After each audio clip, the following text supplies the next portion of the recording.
Selamat datang di channel Dengarkan Buku. Ini adalah audiobook The Count of Monte Cristo karya Alexandre Dumas. Bab 26. Penginapan Pont du Gard. Pembaca yang pernah melakukan perjalanan kaki ke selatan Prancis mungkin pernah melihat kira-kira di tengah jalan antara kota Beaucaire dengan desa Bellegarde, sedikit lebih dekat ke yang pertama, sebuah penginapan kecil di tepi jalan. Di depannya bergoyang dan berderit ditiup angin. Tergantung selembar seng bergambar lucu tentang Pont du Gard. Tempat penginapan modern ini terletak di sisi kiri jalan pos. Membelakangi sungai Rhône, ia juga membanggakan sesuatu yang di Languedoc disebut taman. Sebidang tanah kecil di sisi seberang pintu utama yang disediakan untuk para tamu. Beberapa pohon zaitun kusam dan pohon ara kerdil berjuang keras demi bertahan hidup. Tapi dedaunan layu dan berdebu mereka jelas menunjukkan betapa sia-sianya pertarungan itu. Di antara semak-semak yang sakit ini tumbuh sedikit bawang putih, tomat, dan bawang merah. Sementara sendirian seperti penjaga yang dilupakan, sebuah pohon pinus tinggi menjulangkan kepala suramnya di salah satu sudut tempat tak menarik ini. Batangnya yang lentur dan puncaknya yang berbentuk kipas telah kering dan retak-retak oleh panas terik matahari subtropis. Semua pohon ini, besar maupun kecil, condong ke arah datangnya angin Mistral, salah satu dari 3 kutukan Provence. 2 lainnya adalah Sungai Durance dan Parlemen. Di dataran sekitarnya yang lebih menyerupai danau berdebu daripada tanah padat, berserakan beberapa batang gandum yang menyedihkan. Hasil tak diragukan lagi dari keingintahuan aneh para petani setempat untuk melihat apakah mungkin menanam gandum di wilayah yang begitu kering.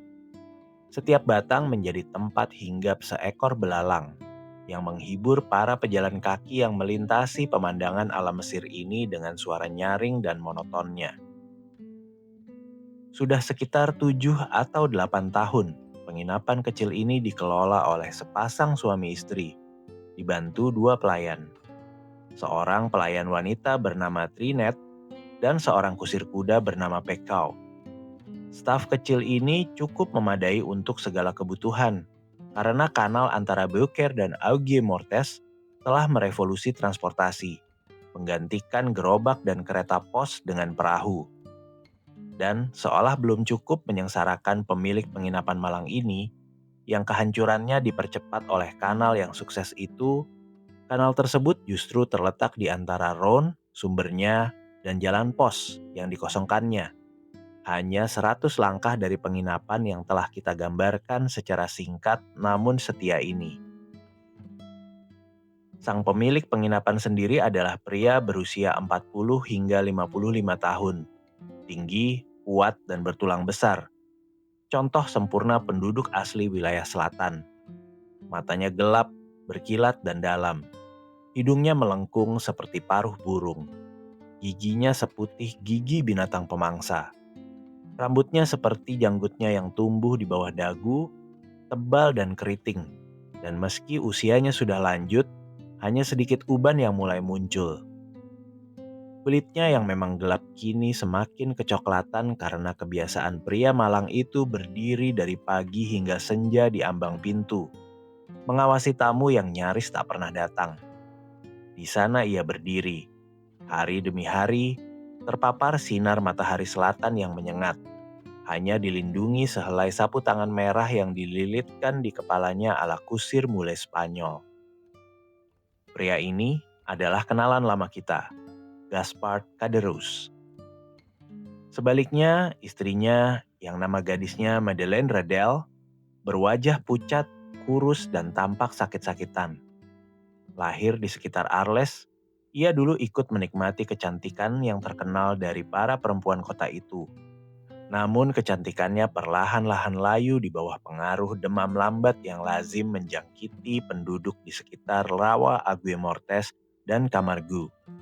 Ia hampir selalu tinggal di kamarnya di lantai 2, menggigil di kursinya atau terbaring lemah di ranjang. Sementara suaminya menjalankan tugas hariannya di depan pintu. Tugas yang dijalaninya dengan semangat lebih besar karena menghindarkannya dari keluhan dan rengekan tak berujung istrinya yang setiap kali melihatnya pasti melontarkan kutukan pahit pada takdir. Pada semua itu, sang suami hanya menjawab dengan tenang, menggunakan kata-kata filosofis yang selalu sama. Diamlah La Corconte, ini kehendak Tuhan. Julukan La Corconte diberikan pada Madeleine Radel karena ia lahir di sebuah desa bernama Corconte, terletak antara Salon dan Lambesc.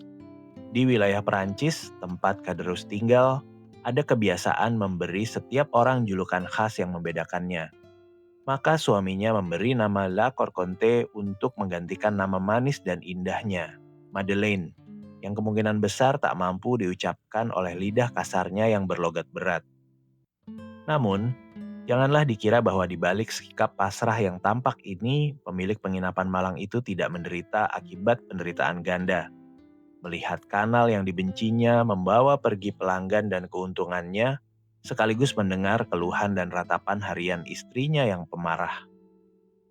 Seperti kebanyakan penduduk selatan, ia pria yang hemat dan sederhana dalam keinginannya, namun gemar pamer, suka kesombongan, dan tergila-gila pada kemewahan lahiriah. Di masa kejayaannya dulu, tak ada perayaan yang berlangsung tanpa kehadiran dirinya dan istrinya sebagai penonton. Ia mengenakan pakaian khas selatan Perancis yang penuh warna, gaya yang mirip sekaligus dengan busana orang Katalan maupun Andalusia. Sementara, La Corconte tampil dalam mode menawan ala perempuan Arles, busana yang mengambil pengaruh dari Yunani dan Arab sekaligus. Namun perlahan-lahan, rantai jam, kalung, syal warna-warni, korset bersulam, rompi beludru, kaos kaki indah, gaiter bergaris, dan gesper perak untuk sepatu, semuanya menghilang satu persatu. Dan Gaspard Caderousse, yang tak mampu lagi tampil megah seperti dulu, akhirnya berhenti mengikuti pesta dan hiburan, baik untuk dirinya sendiri maupun istrinya. Meski demikian, rasa iri yang pahit terus menggerogoti hatinya setiap kali suara tawa dan musik riang dari para pengunjung pesta terdengar hingga ke penginapan menyedihkan ini. Tempat ia masih bertahan, lebih karena butuh tempat berteduh daripada karena keuntungan yang didapat. Saat itu, seperti biasa, Caderousse sedang berjaga di depan pintu. Matanya melirik lesu ke sepetak rumput yang telah digunduli. Tempat beberapa ayam dengan tekun tapi sia-sia mengais-ngais mencari biji atau serangga yang cocok untuk dimakan. Lalu beralih ke jalan raya yang sunyi yang membentang ke utara dan selatan. Tiba-tiba, ia terganggu oleh suara nyaring istrinya. Sambil menggerutu, ia pun naik ke kamarnya. Tapi sebelum pergi, ia sengaja membuka lebar pintu depan sebagai undangan terbuka bagi siapapun yang kebetulan lewat. Saat Caderousse meninggalkan pos jaganya di depan pintu, jalan yang selama ini ia awasi dengan penuh harap tampak kosong dan sunyi seperti gurun di tengah hari. Jalan itu membentang lurus, tak berujung, dipenuhi debu dan pasir, diapit pepohonan tinggi yang kurus kering. Penampilannya begitu suram, hingga tak seorang pun yang waras akan membayangkan ada pelancong yang bebas memilih waktu perjalanannya mau menempuh Sahara yang begitu menakutkan ini. Namun, andai saja Caderousse bertahan beberapa menit lebih lama di posnya, ia pasti akan melihat bayangan samar, sesuatu yang mendekat dari arah Bellegarde. Saat benda itu semakin dekat, ia akan dengan mudah mengenali bahwa itu adalah seorang pria dan kudanya, yang tampaknya memiliki hubungan paling mesra dan harmonis. Kudanya berdarah Hungaria, berjalan santai dengan langkah yang nyaman.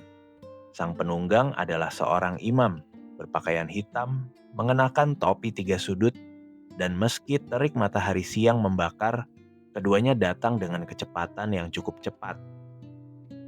Sesampainya di depan Point du Gard, kuda itu berhenti. Entah karena kesadarannya sendiri atau karena perintah sang penunggang, sulit dikatakan. Apapun alasannya, sang imam segera turun dari kudanya lalu menuntunnya dengan tali kekang mencari tempat untuk mengikatnya. Ia menemukan pegangan yang menonjol dari pintu yang nyaris roboh, lalu mengikat kudanya dengan aman di sana. Setelah itu ia mengeluarkan sapu tangan katun merah dari sakunya, mengusap keringat yang mengalir deras di dahinya, lalu maju ke pintu dan mengetuknya 3 kali dengan ujung tongkat besinya. Suara tak biasa itu langsung memicu reaksi.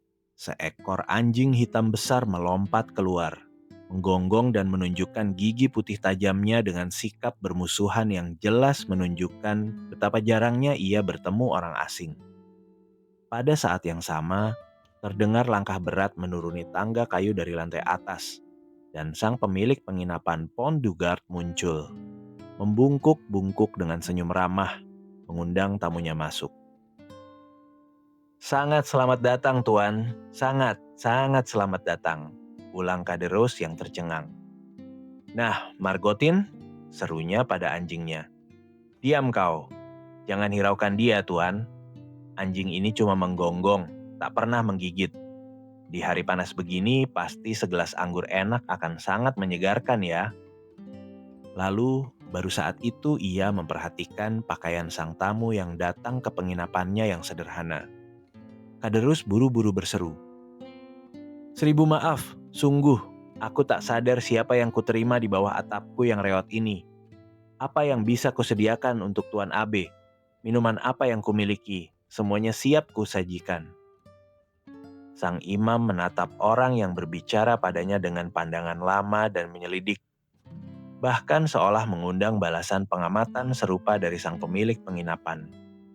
Namun, melihat wajah Kaderus hanya menunjukkan keheranan luar biasa atas kelalaiannya sendiri karena tak segera menjawab pertanyaan yang diajukan dengan sangat sopan itu, sang imam pun memutuskan sudah cukup drama bisu ini.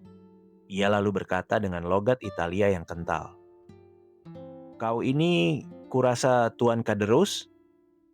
"Ya Tuan," jawab sang tuan ramah, bahkan lebih terkejut oleh pertanyaan ini daripada oleh keheningan sebelumnya. "Aku Gaspard Kaderus, siap melayani Anda." "Gaspard Kaderus," ulang sang imam. "Ya, nama depan dan belakangnya sama. Dulu kau tinggal, kurasa di Allée de Meilhan lantai 4? "Benar." "Dan dulu kau penjahit?" "Betul Tuan, tapi pekerjaan itu sudah sepi. Cuaca di Marseille begitu panas, sampai aku yakin suatu hari nanti warganya akan berjalan tanpa pakaian sama sekali. Tapi bicara soal panas, apa yang bisa kusediakan untuk menyegarkan Tuan? Berikan aku sebotol anggur terbaikmu. Lalu dengan izinmu, kita lanjutkan percakapan kita dari tempat tadi." "Seperti yang Tuan kehendaki," kata Kaderus yang khawatir kehilangan kesempatan menjual salah satu dari sedikit botol Cahors yang masih tersisa. Segera membuka jebakan di lantai ruangan itu, yang sekaligus berfungsi sebagai ruang tamu dan dapur. 5 menit kemudian, ia kembali dari ruang bawah tanahnya dan mendapati sang abe duduk di bangku kayu, siku bertumpu di meja. Margotin, anjingnya yang agresivitasnya tampaknya sudah reda karena tamu asing itu memesan minuman, kini merayap mendekat dan duduk nyaman di antara kedua lutut sang imam.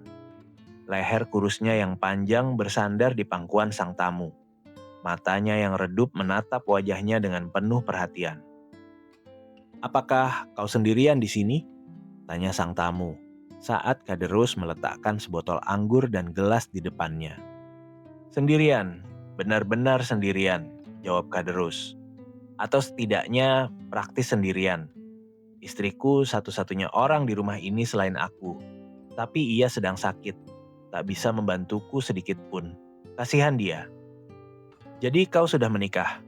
tanya sang imam seolah tertarik sambil memandang sekeliling ruangan yang perabotannya sangat sederhana.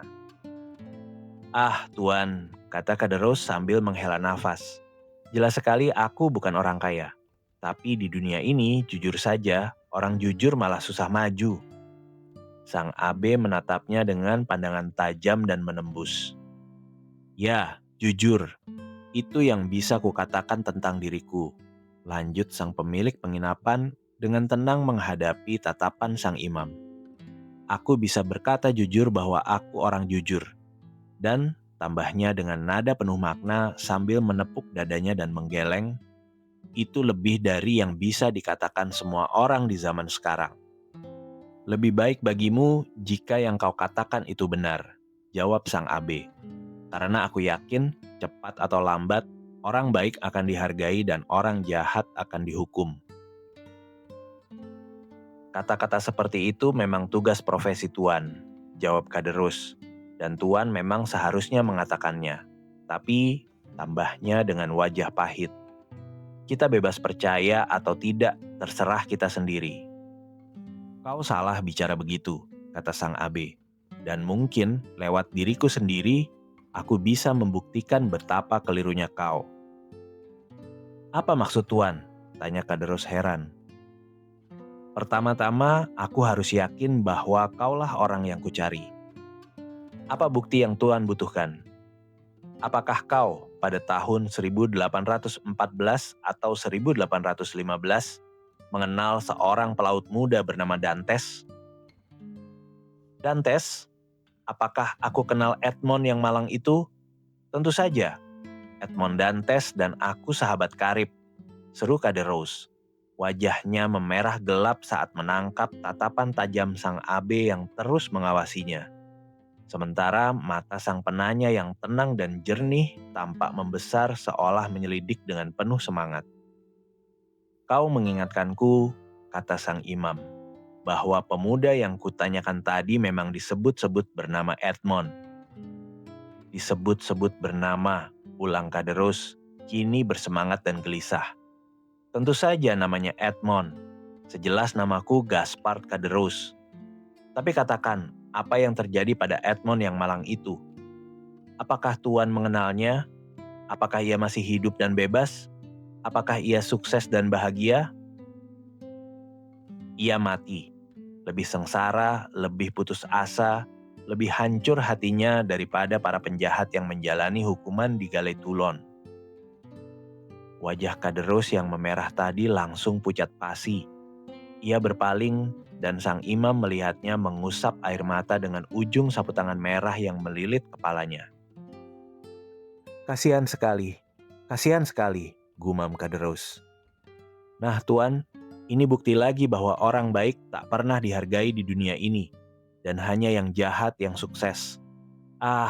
Lanjutnya dengan bahasa khas selatan yang penuh emosi. Dunia ini makin lama makin buruk. Jika Tuhan benar-benar membenci orang jahat seperti yang dikatakan, mengapa ia tak menurunkan belerang dan api untuk memusnahkan mereka semua? Kau bicara seolah kau mencintai pemuda Dantes itu, kata sang abe tanpa menghiraukan emosi lawan bicaranya. Memang begitu, jawab Kaderus. Meski dulu aku akui, aku iri pada keberuntungannya. Tapi aku bersumpah pada Tuhan, demi segala yang paling suci bagi seorang manusia. Sejak itu aku benar-benar menyesali nasib malangnya. Sejenak hening. Mata sang abe yang tajam terus mengamati wajah Kaderus yang gelisah. Jadi kau mengenal pemuda malang itu, lanjut Kaderus. Aku dipanggil untuk menemuinya di ranjang kematiannya, agar aku bisa memberinya penghiburan rohani. Dan ia meninggal karena apa? Tanya Kaderus dengan suara tercekat. Menurutmu, karena apa pemuda kuat yang belum genap 30 tahun itu mati di penjara, kalau bukan karena penjara itu sendiri? Kaderus mengusap keringat dingin yang mengalir deras di dahinya. Tapi bagian paling aneh dari kisah ini, lanjut sang abe, adalah bahwa Dantes bahkan di saat-saat terakhirnya yang sekarat, bersumpah demi sang penebusnya yang disalib bahwa ia sama sekali tak tahu alasan penahanannya. Dan memang begitu, gumam Kaderus. Bagaimana mungkin ia tahu? Tuan, pemuda malang itu berkata jujur padamu. Dan karena itulah, ia memohon padaku untuk mencoba mengungkap misteri yang tak pernah bisa ia pecahkan sendiri. Dan membersihkan nama baiknya jika ternyata ada noda atau celah yang menempel padanya. Di sini, tatapan sang abe menjadi semakin tajam. Seolah dengan puas terselubung mengamati kegelisahan suram yang cepat menyebar di wajah Kaderus.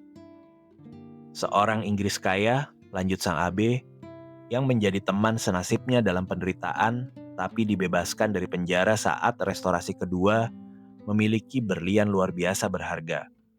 Permata ini ia berikan pada Dantes saat ia sendiri meninggalkan penjara, sebagai tanda terima kasih atas kebaikan dan perawatan persaudaraan yang diberikan Dantes padanya saat ia sakit parah selama di penjara.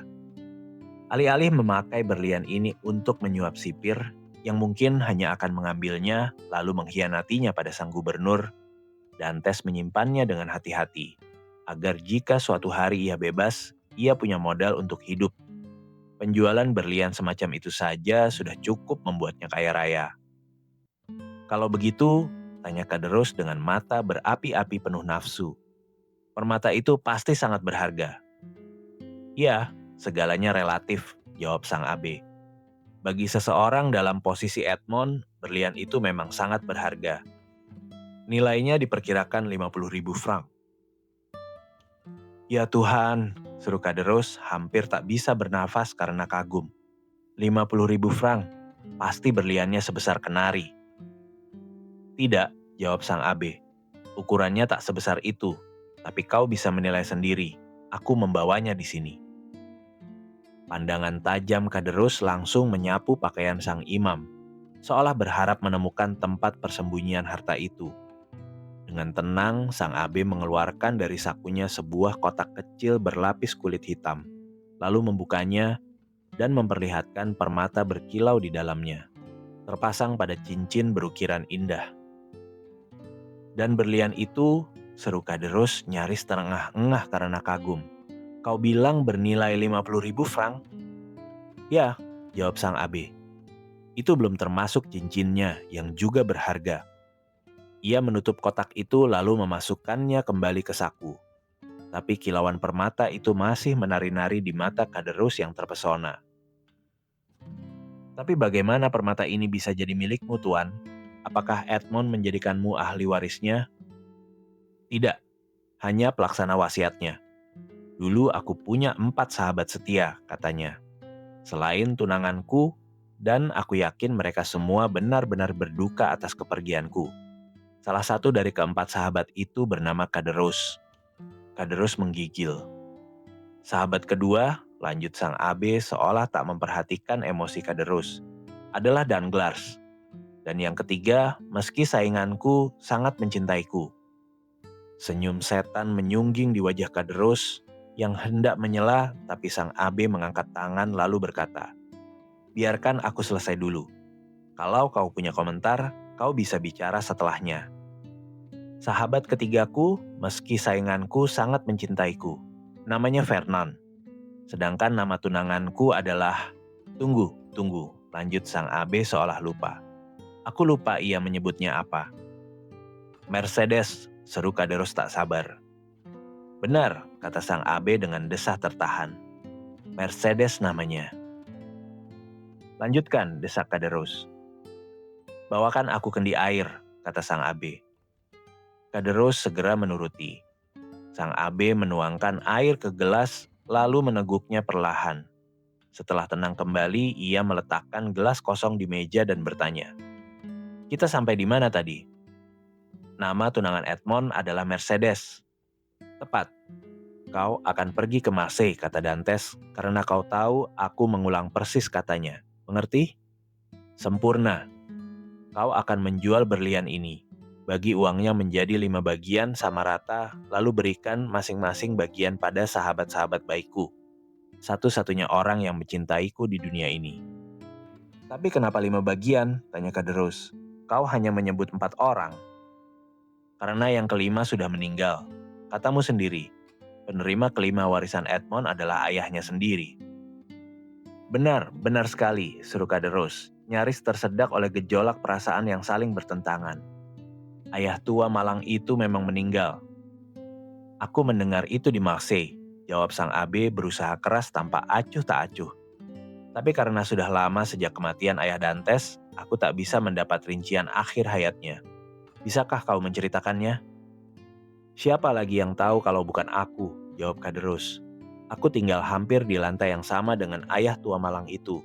Ya, Sekitar setahun setelah anaknya menghilang, si tua malang itu meninggal. Karena apa ia meninggal? Dokter bilang ia menderita gastroenteritis. Tapi kenalan-kenalannya bilang ia mati karena duka.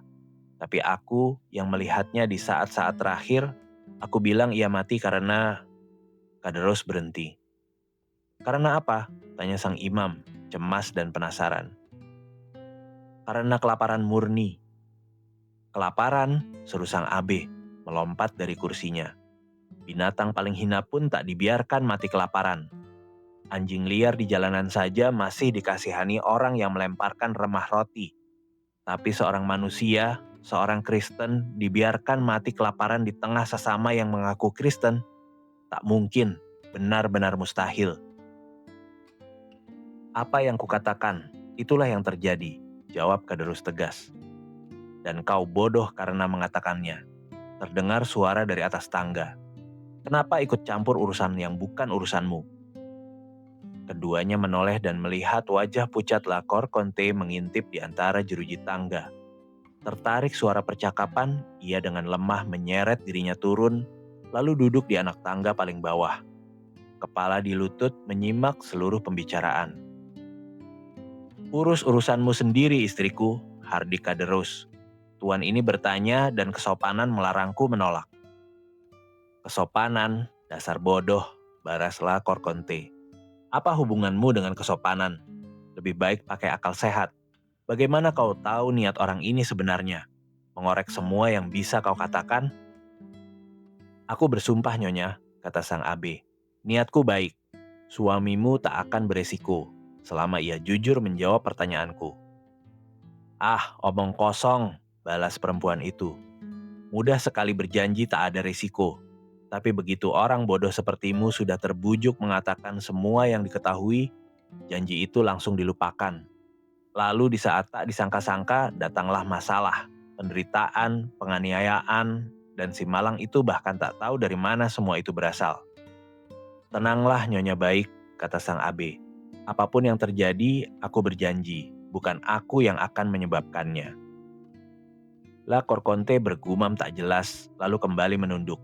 Tapi tetap di situ, agar bisa mendengar setiap kata. Sang abe terpaksa meneguk air lagi untuk menenangkan emosinya.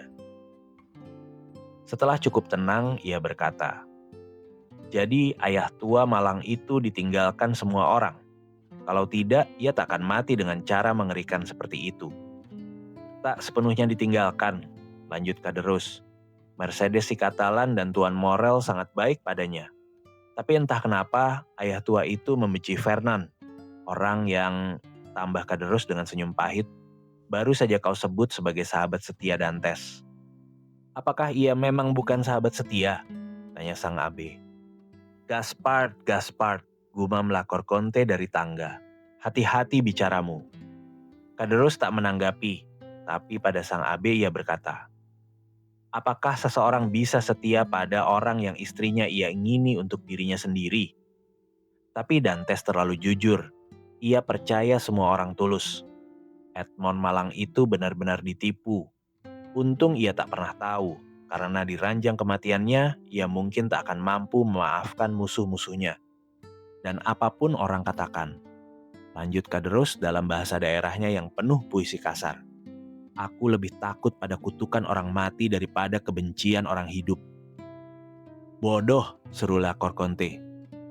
Kalau begitu, tanya sang abe pada Kaderus. Kau tahu bagaimana Fernand menyakiti Dantes? Tentu, tak ada yang lebih tahu dariku. Ceritakan, apa yang ia lakukan? Gaspard, teriak Lakor Konte. Lakukan apa maumu, tapi kalau kau dengar nasihatku, diam saja. Mungkin kau benar istriku, jawab Kaderus ragu. Jadi kau tak akan bicara? Tanya sang abe. Untuk apa? Jawab Kaderus.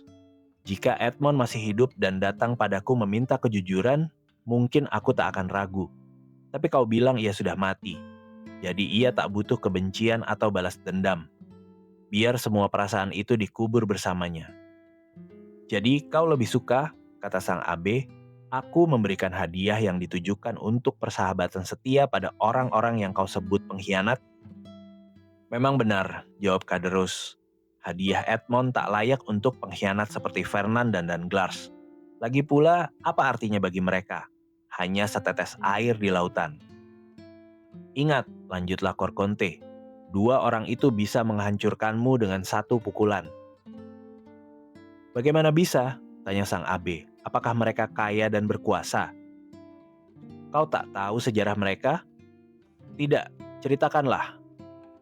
Kaderus diam sejenak lalu berkata, tidak, terlalu panjang. Baiklah sahabatku, kata sang abe santai. Kau bebas bicara atau diam. Aku hormati prinsipmu. Tapi aku tetap akan menjalankan tugasku dan memenuhi janjiku pada si mati. Pertama-tama, aku akan menjual berlian ini.